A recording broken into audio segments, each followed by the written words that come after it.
देर रात जब देश सो रहा था तब रूस का एक जहाज भारत में उतरा। युद्ध को 1 साल पूरे होते ही रूस भारत पहुंचा है। इस जहाज में रूस के विदेश मंत्री सर्गेई लावरोव थे। रूसी विदेश मंत्री के भारत में कदम रखते ही यह तय हो गया कि आने वाले दिनों में भारत में कई कूटनीतिक आतिशबाजियां होने वाली हैं। G20 सम्मेलन की पहली बड़ी बैठक के लिए बड़े बड़े देशों के विदेश मंत्री भारत पहुंच रहे हैं। इस बैठक से पहले कई ऐसे ऐलान हुए हैं जो आपको हैरान कर देंगे। विदेश मंत्रियों की बैठक से पहले चीन और जापान के ऐलान से भी माहौल गर्मा गया है। आने वाले कुछ दिन भारत के साथ साथ दुनिया के लिए बेहद महत्वपूर्ण होने वाले हैं, क्योंकि ये भारत के लिए एक बड़ी कूटनीतिक परीक्षा होने वाली है। आपको बता दें कि 1 और 2 मार्च को भारत में G20 देशों के विदेश मंत्रियों की बैठक हो रही है।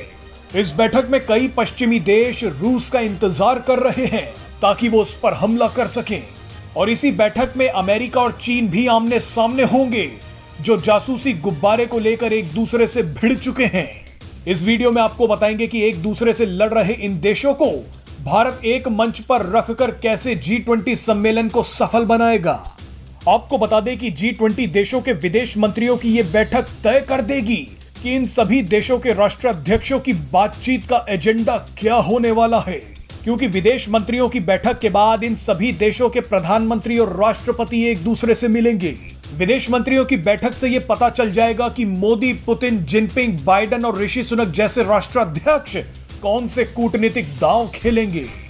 आप अंदाजा लगाइए कि जब रूस और चीन के सामने अमेरिका, ब्रिटेन, फ्रांस, जर्मनी और ऑस्ट्रेलिया जैसे देशों के विदेश मंत्री होंगे और इन सभी को संभालने की जिम्मेदारी विदेश मंत्री एस जयशंकर पर होगी, तो क्या जलवे होंगे। पूरा देश देखना चाहता है कि कैसे विदेश मंत्री एस जयशंकर G20 सम्मेलन को इन सभी देशों का जंग का अखाड़ा बनने से रोकेंगे।